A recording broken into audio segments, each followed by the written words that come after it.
3분. 그게 전부였습니다.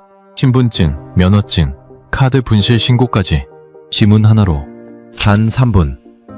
12개국을 직접 발로 뛰며 조사해온 핀란드 출신 OECD 연구원. 영국에서 6주를 기다렸고 일본에서는 팩스와 도장 앞에 말을 잃었습니다. 그녀에게 한국은 기대치가 가장 낮은 나라였어요. 그런데 서울 골목 안 작은 주민센터에서 그 모든 상식이 무너졌습니다. 3분짜리 민원은 시작에 불과했어요. 당일 병원, 자정전 배달, 새벽 5시, 손글씨 스티커, 그리고 복지관 강의실.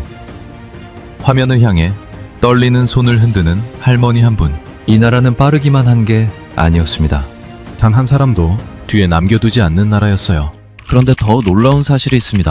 이것이 단순한 행정 편의의 문제가 아니라는 겁니다. 한 외국인 연구원의 상식을 완전히 바꿔놓은 나라. 그 이야기를 지금 시작합니다.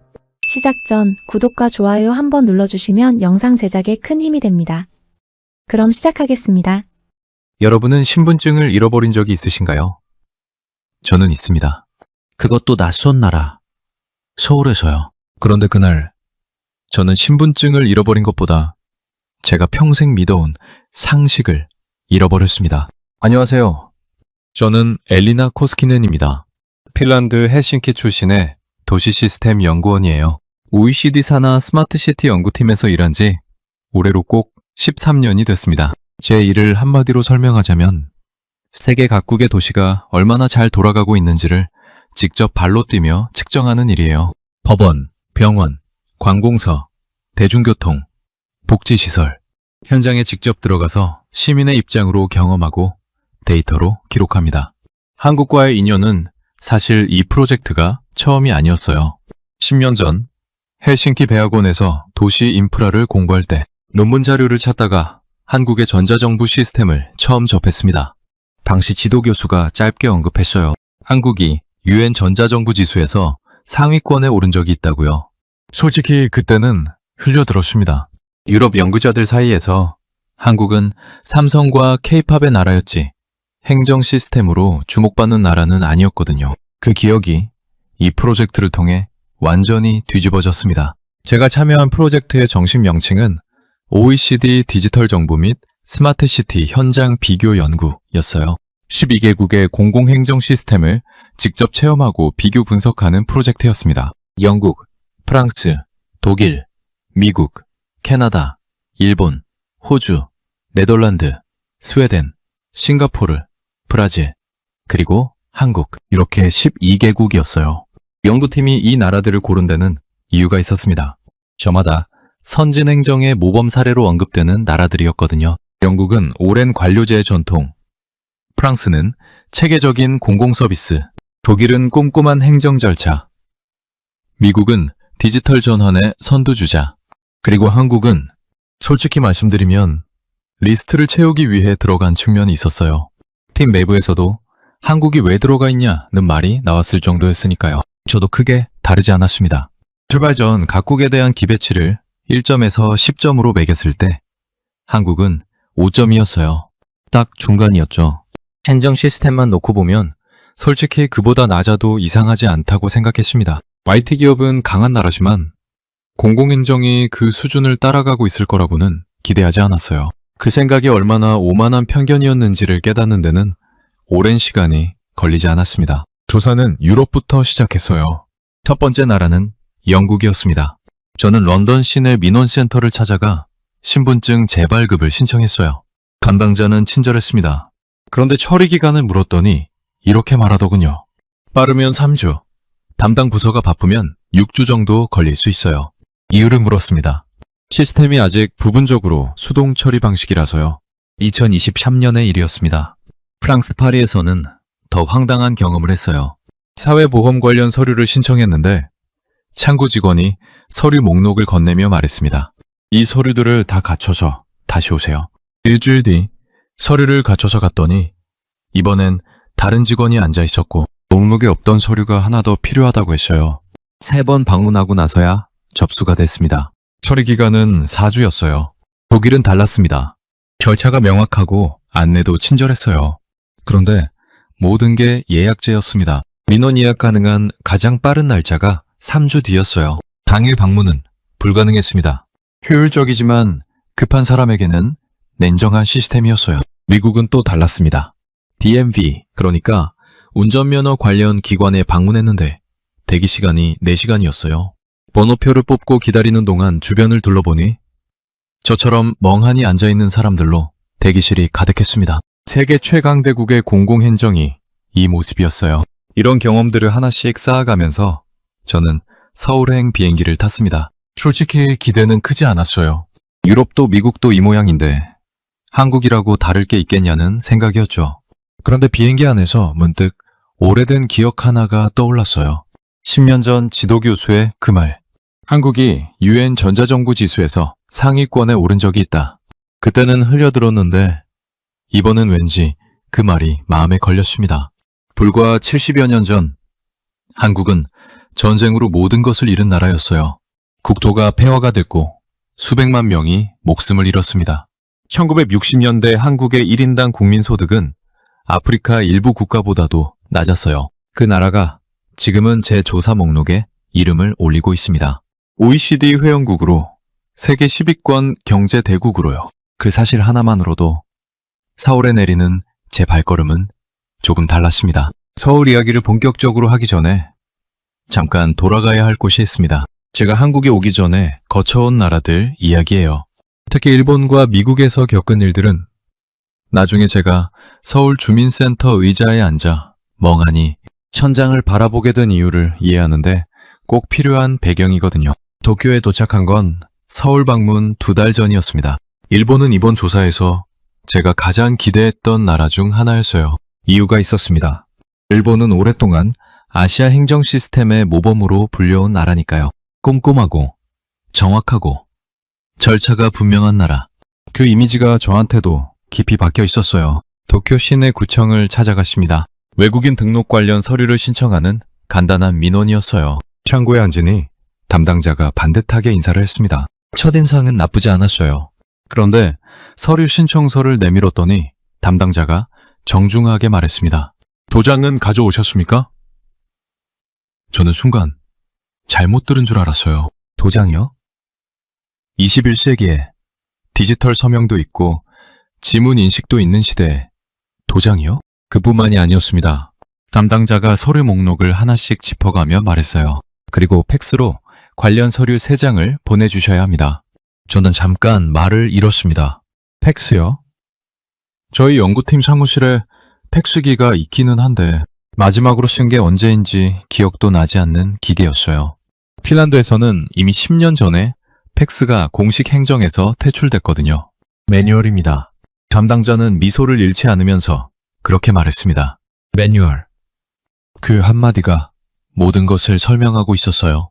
왜 이렇게 하느냐고 물으면 매뉴얼이기 때문이고 언제 바뀌느냐고 물어도 매뉴얼이 바뀌어야 하기 때문에 알 수 없다는 거죠. 시스템이 사람을 위해 존재하는 게 아니라 사람이 시스템에 맞춰야 하는 구조였습니다. 그날 오후 저는 구청 대기실 한쪽에서 한참을 앉아 있었어요. 제 옆에는 70대로 보이는 일본 할머니 한 분이 계셨습니다. 혼자 오셨는데 서류 작성이 쉽지 않으신 것 같았어요. 창구 직원을 바라보며 조심스럽게 손을 드셨는데 직원은 다른 서류를 처리하면서 잠깐만요 라는 말만 반복했습니다. 할머니는 조용히 손을 내리고 다시 서류를 들여다보셨어요. 저는 그 모습을 보면서 마음이 무거워졌습니다. 저야 연구자니까 이 불편함이 데이터가 되지만 저분에게는 그냥 오늘 하루가 힘든 거잖아요. 시스템이 느리고 복잡할수록 가장 먼저 지치는 건 젊고 건강한 사람이 아닙니다. 혼자 창구 앞에 앉아 서류와 씨름하는 어르신들이에요. 할머니가 오늘 집에 가실 수 있을까? 그 생각이 머릿속을 떠나지 않았습니다. 미국 이야기도 빼놓을 수 없어요. 워싱턴 DC의 한 공공민원센터를 방문했을 때였습니다. 건물 자체는 현대적이었어요. 로비에 디지털 안내판도 있었고 번호표 발급기도 있었습니다. 그런데 번호표를 뽑고 자리에 앉았더니 화면에 뜬 대기 인원이 47명이었어요. 제 번호가 불릴 때까지 걸린 시간은 정확히 3시간 40분이었습니다. 그 사이 저는 가져간 책을 한 권 다 읽었어요. 세계 최강대국, 실리콘밸리의 나라, 디지털 혁신을 가장 크게 외치는 나라. 그 나라의 공공민원 창구에서 시민들이 4시간을 기다리고 있었습니다. 기술은 민간에 있었고 행정은 아직 1990년대에 머물러 있는 것 같았어요. 프랑스도 마찬가지였습니다. 파리의 한 사회보험 창구에서는 담당자가 제가 낸 서류를 보더니 이렇게 말했어요. 이 서류는 원본이어야 하는데 사본이네요. 다시 오셔야 합니다. 일주일 뒤 원본을 들고 갔더니 이번엔 다른 담당자가 서류 하나가 더 필요하다고 했습니다. 처음 온 날 한 번에 안내해줬으면 됐을 일이었어요. 창구마다 안내가 달랐고 담당자가 바뀌면 기준도 바뀌었습니다. 유럽, 미국, 일본 이 나라들을 돌면서 제가 내린 잠정적인 결론이 하나 있었어요. 선진국의 행정 시스템은 오래됐기 때문에 오히려 느리다는 거였습니다. 오래된 시스템 위에 새 기술을 더 씌우는 방식으로는 한계가 있어요. 낡은 건물에 최신 인테리어를 하는 것과 같거든요. 겉은 번지르르해 보여도 배관은 여전히 녹슬어 있는 거죠. 그렇다면 처음부터 새로 지은 나라는 어떨까? 그 생각이 서울행 비행기 안에서 제 머릿속에 자꾸 맴돌았습니다. 한국은 전쟁으로 모든 게 무너진 뒤에 다시 쌓아올린 나라잖아요.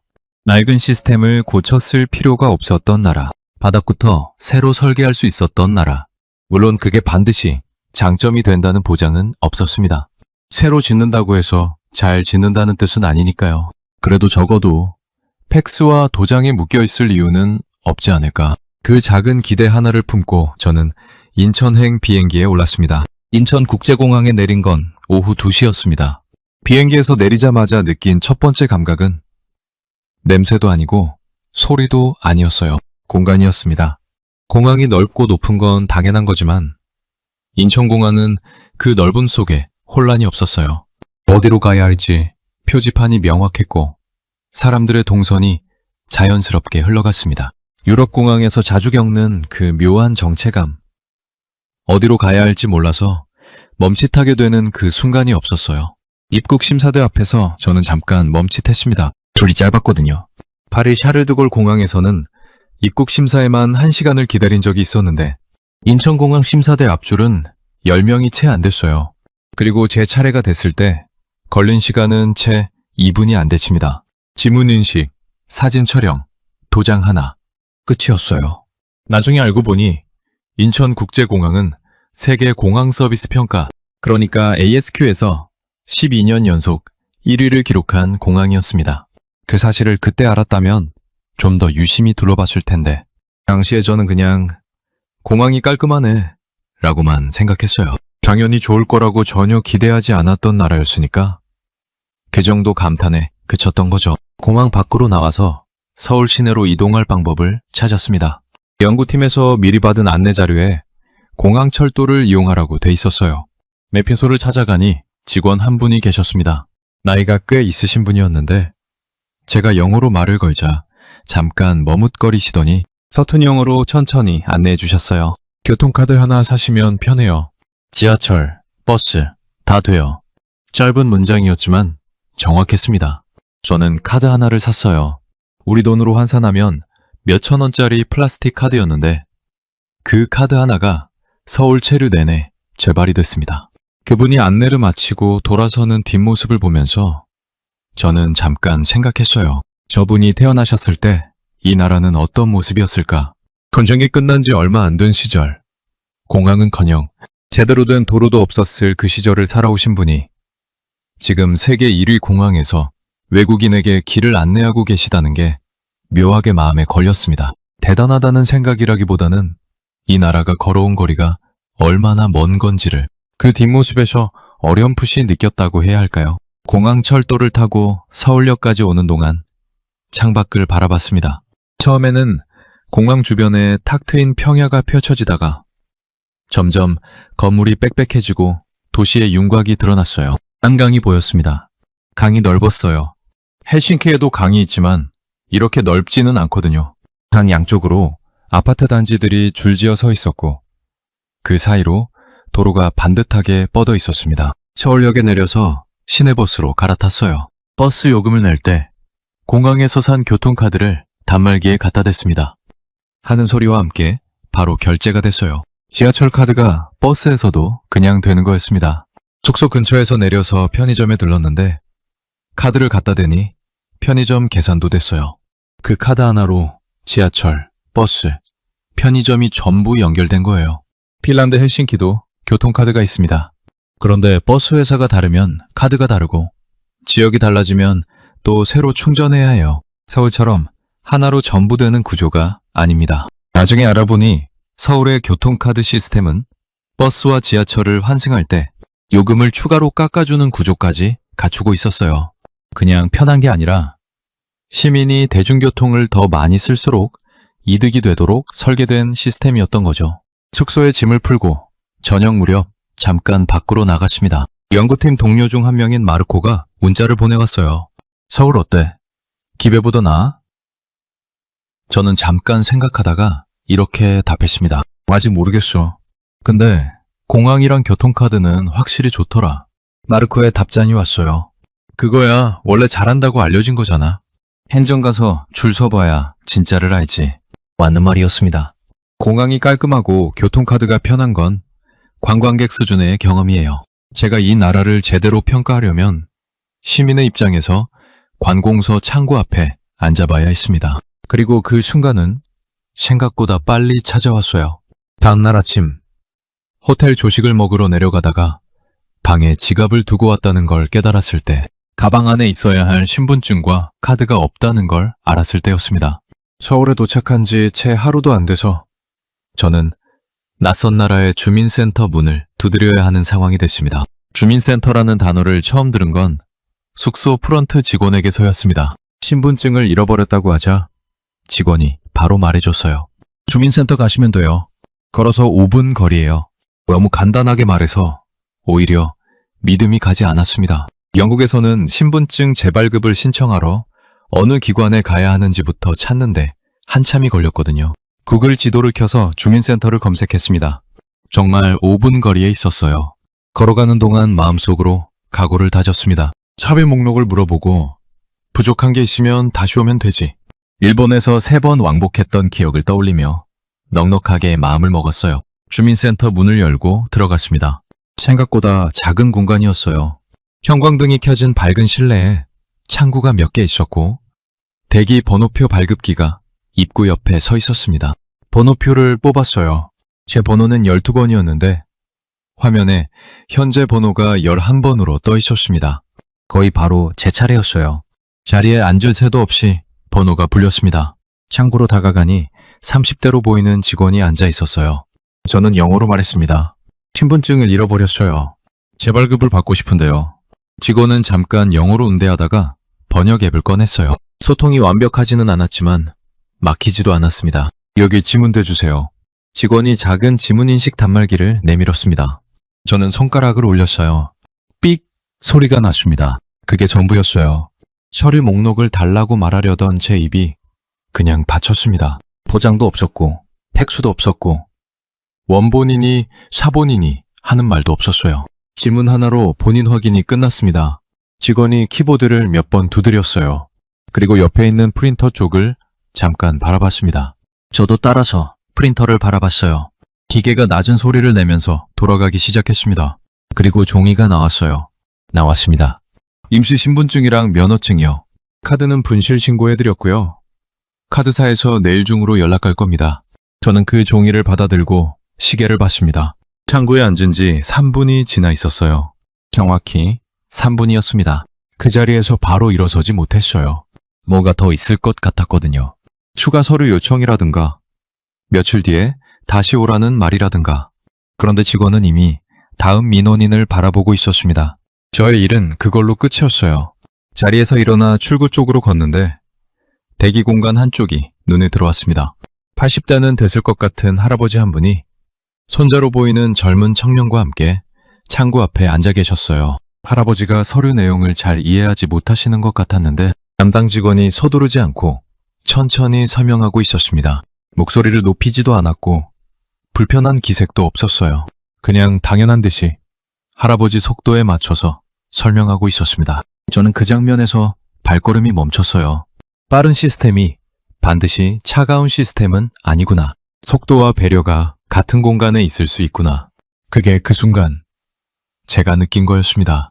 유럽에서 제가 봤던 빠른 시스템들은 대부분 차가웠어요. 효율을 높이면 인간미가 줄어든다는 공식이 있는 것처럼요. 그런데 이 작은 주민센터에서는 그 공식이 통하지 않았습니다. 나중에 이 시스템의 구조를 찾아봤습니다. 한국의 주민센터는 행정안전부가 운영하는 정부24 시스템과 실시간으로 연동돼 있었어요. 주민등록정보, 운전면허정보, 금융정보가 하나의 플랫폼 안에서 연결되는 구조였습니다. 지문인식 하나로 본인 확인이 가능한 건 이 연동 시스템 덕분이었어요. 담당자가 키보드를 몇 번 두드리는 동안 사실 수십 개의 데이터베이스가 동시에 조회되고 있었던 거죠. 한국이 이 시스템을 구축하기 시작한 건 1990년대 후반이었습니다. 외환위기 직후 나라 전체가 허리띠를 졸라매던 시절에 오히려 전자정부 인프라에 투자를 시작했어요. 위기를 계기로 행정의 비효율을 걷어내겠다는 결단이었습니다. 그 결단이 20년 넘게 쌓여서 지금 이 3분짜리 민원 처리가 가능해진 거예요. 영국은 수백 년 된 관료제 위에 디지털을 올려놓으려다 삐걱거리고 일본은 매뉴얼을 바꾸지 못해 팩스와 도장을 붙들고 있는데 한국은 처음부터 새로 설계했습니다. 낡은 배관이 없었으니까 최신 시스템을 바닥부터 깔 수 있었던 거죠. 직원이 마지막으로 한마디를 덧붙였어요. 점심시간이라 좀 바쁜데 빨리 가주실 수 있어요? 밥 먹어야 해서요. 저는 그 말에 그만 웃음이 터졌습니다. 3분 만에 모든 걸 처리해놓고 밥 먹으러 가야 한다고 말하는 공무원. 세상에서 가장 효율적인 민원 처리를 하고 나서 가장 인간적인 한마디를 남기는 사람. 그게 그날 제가 만난 서울 주민센터의 풍경이었습니다. 주민센터를 나오면서 저는 마르코에게 문자를 보냈습니다. 줄 서봤어. 3분 걸렸어. 마르코의 답장은 딱 한 줄이었어요. 거짓말하지 마. 서울에 온 지 나흘째 되던 날 아침이었습니다. 눈을 떴는데 배가 이상했어요. 전날 저녁에 길거리 음식을 너무 많이 먹은 탓인지 복부에 묵직한 통증이 느껴졌습니다. 처음에는 그냥 소화 문제겠지 싶어서 참았어요. 그런데 오전 내내 나아지지 않았습니다. 오히려 점점 더 불편해졌어요.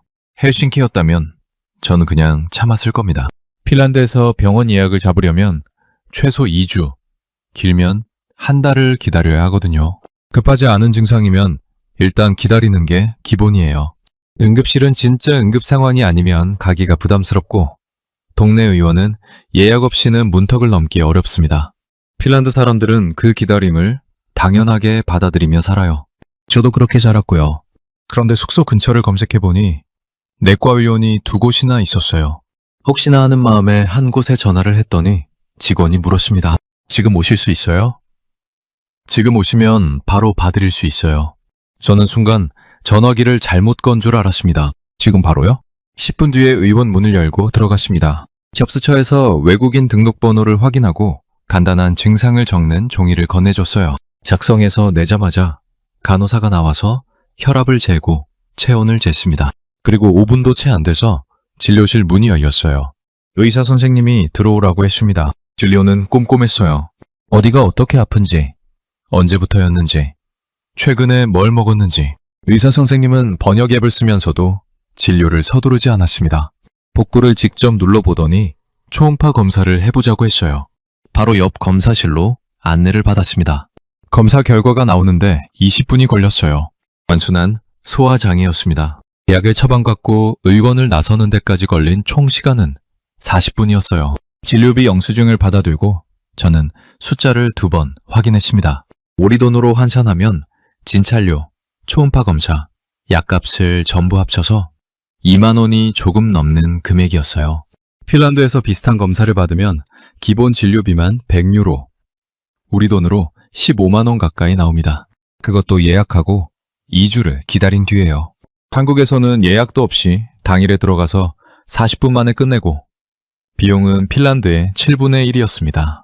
약국도 바로 옆 건물에 있었어요. 처방전을 내밀었더니 5분 만에 약이 나왔습니다.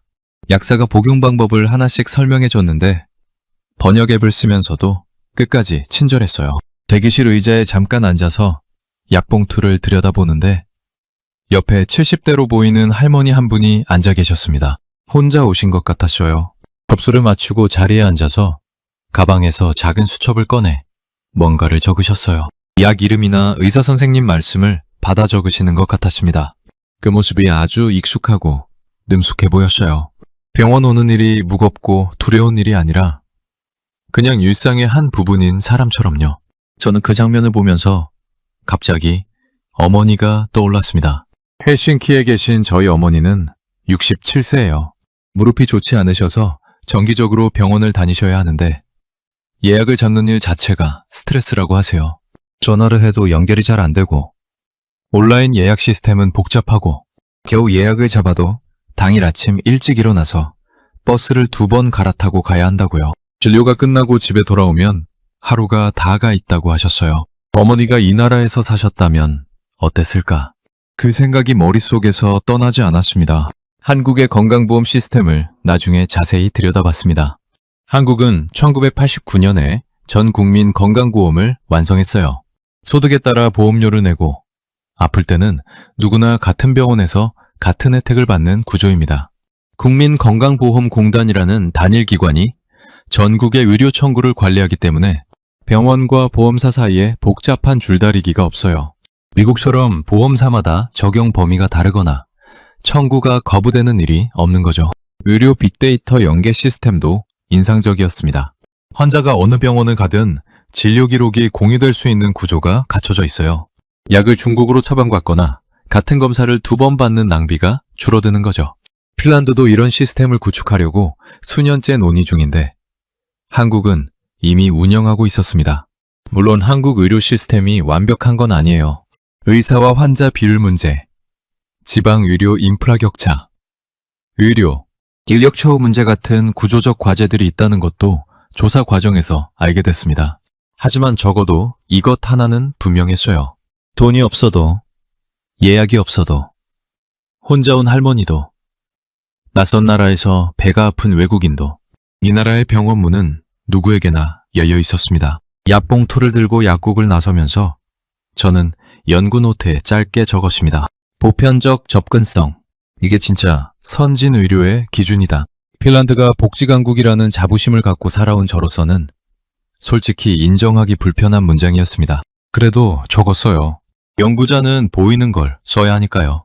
서울 체류 일주일째 되던 날 밤이었습니다. 조사 자료를 정리하다 보니 어느새 밤 11시가 넘어 있었어요.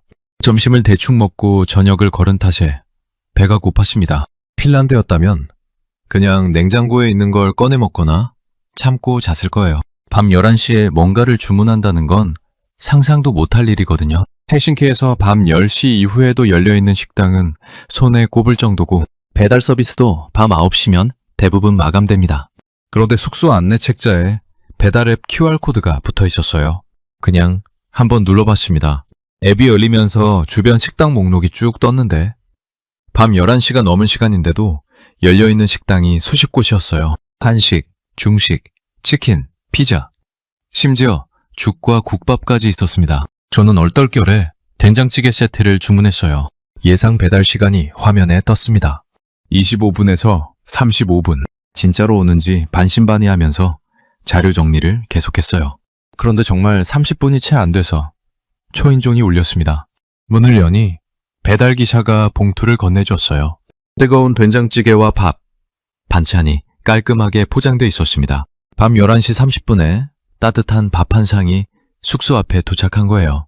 다음날 아침 일찍 일어났는데 현관문 앞에 택배 상자 하나가 놓여 있었습니다. 전날 오후에 연구자료로 쓸 책 몇 권을 온라인으로 주문했던 거예요. 주문하면서도 언제 올지 크게 기대하지 않았는데 자고 일어났더니 이미 도착해 있었습니다. 주문한 지 채 18시간도 안 된 시간이었어요.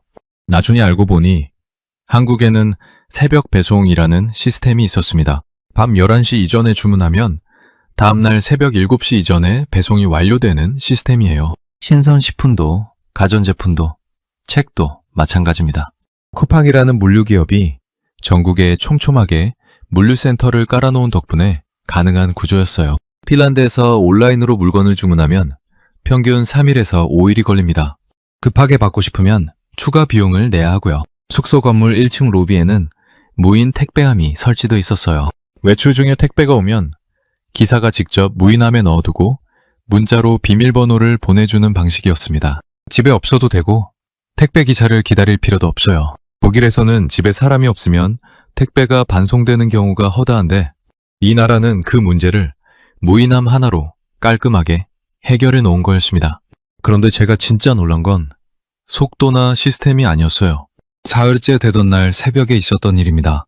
그날도 늦게까지 작업을 하다가 새벽 1시쯤 잠이 들었는데 새벽 5시에 현관 쪽에서 작은 소리가 났습니다. 잠이 얕았던 탓에 눈이 떠졌어요. 숙소에 설치된 현관 카메라 앱을 열어봤습니다. 택배 기사가 와 있었어요. 그런데 그 모습이 인상적이었습니다. 새벽 5시에 혼자 복도에 서서 박스를 내려놓는데 소리가 최대한 나지 않도록 조심스럽게 무릎을 굽혀 천천히 바닥에 내려놓는 거였어요. 큰 소리 하나 없이요. 그리고 박스 위에 뭔가를 붙이고 갔습니다. 나중에 문을 열어보니 작은 스티커가 붙어 있었어요. 손글씨로 이렇게 써 있었습니다. 잘 받으세요. 저는 그 스티커를 한참 바라봤습니다. 새벽 5시에 아무도 보지 않는 복도에서 자는 사람 깨울까봐 소리를 죽이며 박스를 내려놓고 손글씨 스티커까지 붙이고 간 사람. 그게 시스템이 시켜서 할 수 있는 일은 아니잖아요. 시스템은 빠르게 배송하라고 설계할 수 있지만 새벽에 소리를 죽이는 마음까지 설계할 수는 없거든요. 한국의 물류 인프라를 숫자로만 보면 이렇습니다. 한국의 택배 물량은 연간 40억 개를 넘어요. 인구 1인당 연간 약 80개의 택배를 받는 셈인데 이건 세계 최고 수준입니다. 배달 앱 시장도 마찬가지예요. 배달의 민족, 쿠팡이츠 같은 플랫폼이 전국 단위로 깔려 있고 수도권 기준으로는 평균 배달 시간이 30분 안팎입니다. 독일의 평균 배달 시간이 45분에서 60분인 것과 비교하면 2배 가까이 빠른 거죠. 그런데 저는 이 숫자들보다 그 손글씨 스티커가 더 오래 기억에 남았습니다. 물류 경쟁력이라는 건 결국 사람이 만드는 거니까요. 새벽에 소리를 줄이는 그 마음들이 쌓여서 세계 최고 수준의 배송 시스템이 된 게 아닐까 싶었습니다. 핀란드에서 온라인 쇼핑을 하면 배송기사가 초인종을 길게 누르고 사람이 없으면 그냥 반송합니다. 당연한 거예요. 그게 나쁜 게 아니라 그냥 그 나라의 방식인 거죠. 그런데 한국의 방식은 달랐습니다. 받는 사람의 입장에서 한 발짝 더 들어가는 방식이었어요. 저는 연구 노트에 이렇게 적었습니다. 물류는 편의가 아니다. 도시 경쟁력이다. 그리고 그 경쟁력의 바탕에는 사람에 대한 배려가 있다. 창밖으로 서울의 새벽이 밝아오고 있었습니다. 아직 해가 뜨지 않은 시간인데도 이 도시는 이미 움직이고 있었어요. 서울 체류 열흘째 되던 날이었습니다. 그날 일정은 노인복지관 방문이었어요. 솔직히 말씀드리면 그날 아침까지도 이 방문에 큰 기대를 하지 않았습니다. 주민센터에서 3분, 병원에서 40분, 새벽 배송까지 이미 충분히 놀랐다고 생각했거든요. 복지관이야 어느 나라나 비슷비슷하지 않겠냐는 생각이었어요. 그 생각이 틀렸다는 걸 복지관 문을 열고 들어선 지 10분 만에 알았습니다. 1층 강의실에서 스마트폰 교육이 한창이었어요. 수강생은 전부 어르신들이었습니다. 70대, 80대로 보이는 분들이 저마다 스마트폰을 손에 들고 강사의 설명을 따라가고 있었어요. 강사는 40대 여성이었는데 천천히 또박또박 설명하면서 어르신들이 직접 화면을 눌러보도록 기다려줬습니다. 서두르는 기색이 전혀 없었어요. 한 할머니가 화면을 잘못 눌러서 엉뚱한 앱이 열렸습니다. 당황하신 것 같았어요. 강사가 바로 옆으로 가서 조용히 도와드렸고 할머니는 다시 따라가기 시작했습니다. 그 옆에 앉은 할아버지는 돋보기를 쓰고 화면을 아주 가까이에서 들여다보고 계셨어요. 손가락이 화면에 닿을 때마다 표정이 진지했습니다. 강의가 끝날 무렵이었어요. 장사가 오늘 배운 내용을 직접 해보자고 했습니다. 화상통화였어요. 어르신들이 저마다 가족에게 전화를 거는 실습이었습니다. 강의실 안이 갑자기 부산해졌어요. 여기저기서 연결음이 울렸습니다. 제 바로 앞자리에 앉아 계시던 할머니 한 분이 화면을 조심스럽게 누르셨어요. 연결음이 몇 번 울리더니 화면에 얼굴이 떴습니다. 소녀딸인 것 같았어요. 할머니가 화면을 보시더니 갑자기 손을 흔드셨습니다. 화면을 향해서요. 할머니 보여? 할머니야. 목소리가 떨렸어요. 기쁜 건지 놀란 건지 모를 그 목소리가 강의실 안에 울렸습니다. 화면 속 소녀딸이 웃으면서 손을 흔들었어요. 할머니는 그 모습을 보시면서 연신 고개를 끄덕이셨습니다. 눈가가 촉촉해지셨어요. 저는 그 장면에서 눈을 돌리지 못했습니다. 노트에 무언가를 적으려다가 펜을 내려놨어요. 그 순간만큼은 연구자가 아니라 그냥 한 사람으로 그 자리에 있었습니다. 이 나라의 시스템은 누군가를 뒤에 남겨두지 않으려 한다. 그 생각이 가슴 안에서 천천히 자리를 잡았어요. 그리고 서울에 오기 전 비행기 안에서 떠올렸던 생각이 다시 올라왔습니다. 불과 70여 년 전 이 나라는 전쟁으로 모든 것을 잃었어요. 국토가 폐허가 됐고 먹을 것이 없었고 학교도 병원도 제대로 남아있지 않았습니다. 그 시절을 살아오신 분들이 바로 지금 이 강의실에 앉아 계신 거였어요. 스마트폰 화면을 향해 손을 흔드는 저 할머니가 바로 그 폐허 속에서 살아남아 이 나라를 일으켜온 세대였습니다. 그 세대가 만들어 놓은 나라가 이제 그 세대를 시스템 안에서 돌보고 있었어요. 그 순환이 너무나 묵직하게 느껴졌습니다. 복지관 1층에는 무료 급식소가 있었어요. 점심시간이 되자 어르신들이 하나둘 모여들었습니다. 배식대에는 밥과 국, 4-5가지 반찬이 차려져 있었어요. 자원봉사자들이 밝은 얼굴로 배식을 도왔습니다. 혼자 오신 분도 있었고 둘이 오신 분도 있었어요. 식당 안이 따뜻했습니다. 음식 온도만이 아니라 공간 자체가요. 2층에는 건강관리실이 있었어요. 혈압과 혈당을 무료로 측정할 수 있는 기기가 놓여 있었고 간호사 한 분이 상주하면서 결과를 설명해드리고 있었습니다. 물리치료실도 있었어요. 예약 없이도 이용할 수 있었습니다. 오후에는 서울 시내 초등학교를 방문했어요.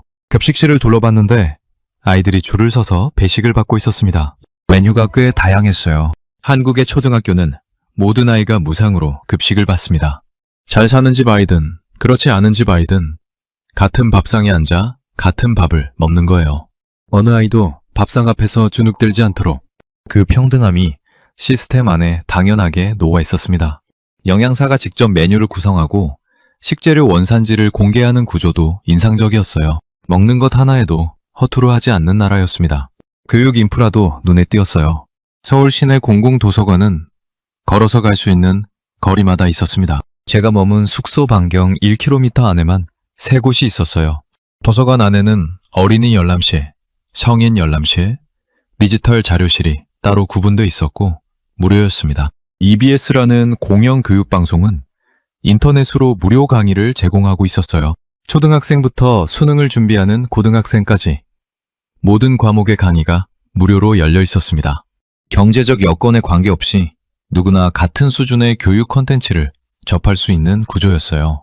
핀란드도 교육 평등을 자랑하는 나라인데 이런 방식의 디지털 교육 인프라는 솔직히 한국이 한 발 앞서 있었습니다. 저녁 무렵 숙소로 돌아오면서 카카오 간편 인증을 써봤습니다. 연구자료 열람을 위해 공공 포털에 로그인해야 했는데 카카오 앱으로 버튼 하나만 누르면 인증이 끝났어요.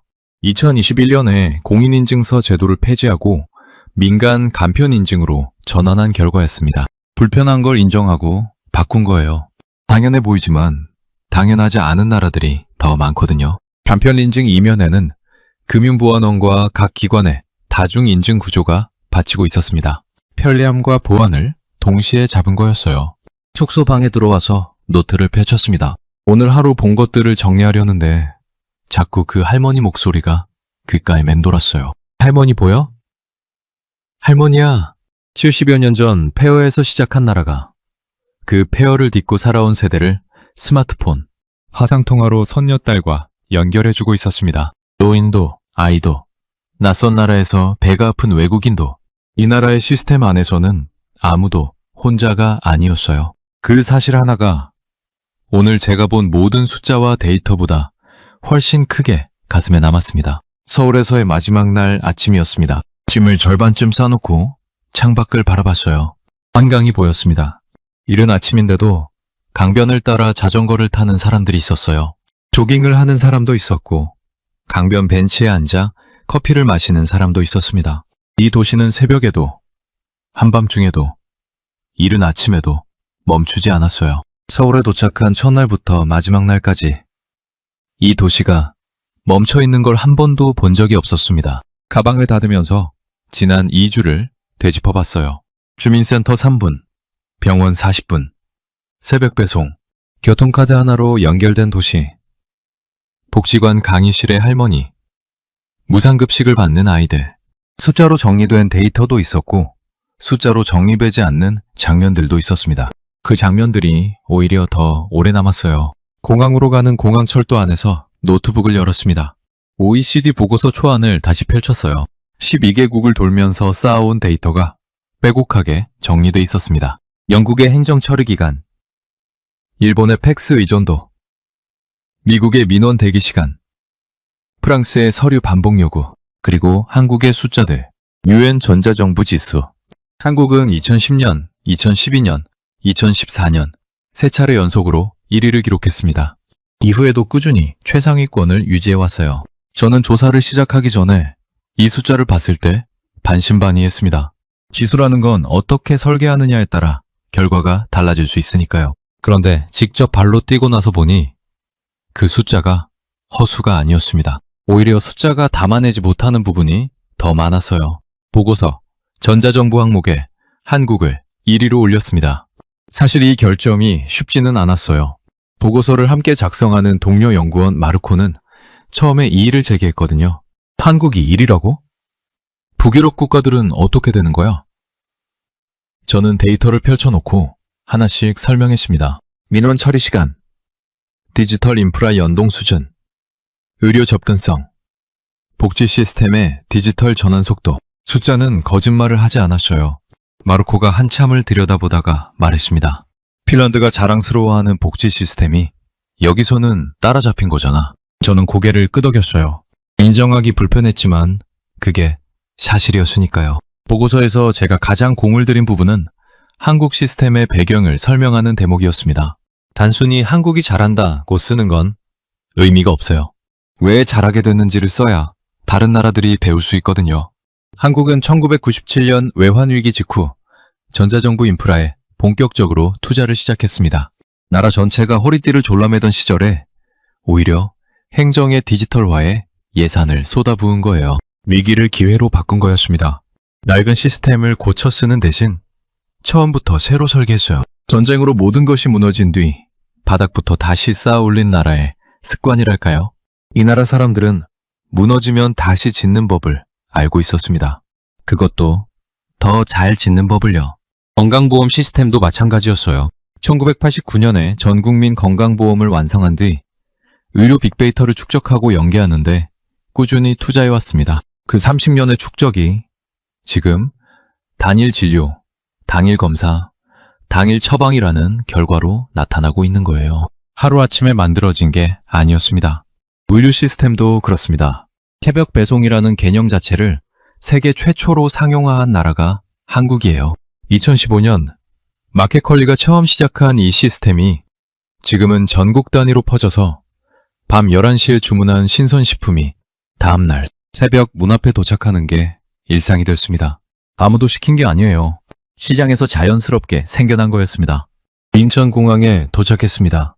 출국 수속을 밟으면서 교통카드를 반납했어요. 2주 동안 지하철을 타고 버스를 갈아타고 편의점에서 물을 사고 따릉이를 빌려 한강변을 달렸던 그 카드였습니다. 관납구에 카드를 넣으면서 잠깐 손 안에서 카드를 바라봤어야 작은 플라스틱 카드 하나에 이 도시의 철학이 담겨 있다는 생각이 들었습니다. 누구나 쉽게 쓸 수 있어야 하고 어디서나 연결돼야 하고 불편함이 없어야 한다는 철학이요. 출국장을 통과하면서 공항을 한 번 더 둘러봤습니다. 안내 표지판이 명확했고 동선이 자연스럽게 흘렀어요. 처음 도착했을 때와 똑같은 모습이었습니다. 처음엔 그냥 깔끔한 공항이라고 생각했는데 이제는 달리 보였어요. 이 공항도 그냥 지어진 게 아니었습니다. 누군가 치열하게 고민하고 설계한 결과였어요. 비행기가 이륙하고 서울이 멀어졌습니다. 창밖으로 한강이 보였어요.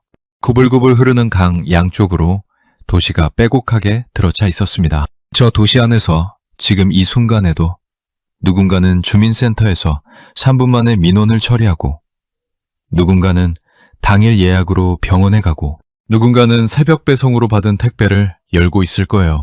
그 일상들이 켜켜이 쌓여서 이 도시가 되었습니다. 노트북을 열고 보고서 마지막 문장을 썼습니다. 대한민국의 시스템은 기적이 아니다. 무너질 때마다 더 잘 짓기로 한 사람들의 의지다. 자판을 누르는 손이 잠깐 멈췄어요. 이 문장 하나를 쓰기 위해 12개국을 돌았구나 싶었습니다. 아니, 정확히는 이 문장이 맞는지 확인하기 위해 11개국을 돌고 한국에서 그 답을 찾은 거였어요. 헬싱키행 비행기는 북쪽으로 날아올랐습니다. 서울의 불빛이 점점 작아졌어요. 그 불빛들이 전부 사라질 때까지 저는 창밖에서 눈을 떼지 못했습니다. 여러분, 오늘의 이야기는 여기까지입니다. 핀란드에서 온 한 연구원이 서울에서 목격한 것들 어떠셨나요? 3분짜리 민원 처리도, 당일 진료도, 새벽 배송도, 복지관 강의실의 할머니도 누군가에게는 그냥 일상이지만 밖에서 바라보면 결코 당연한 게 아니었습니다. 그 당연함을 만들어 온 분들이 바로 여러분이에요. 구독과 좋아요로 응원해 주시면 더 감동적인 이야기로 찾아뵙겠습니다. 오늘도 여러분 모두 따뜻하고 건강한 하루 보내시길 바랍니다. 긴 영상 끝까지 시청해 주셔서 감사합니다.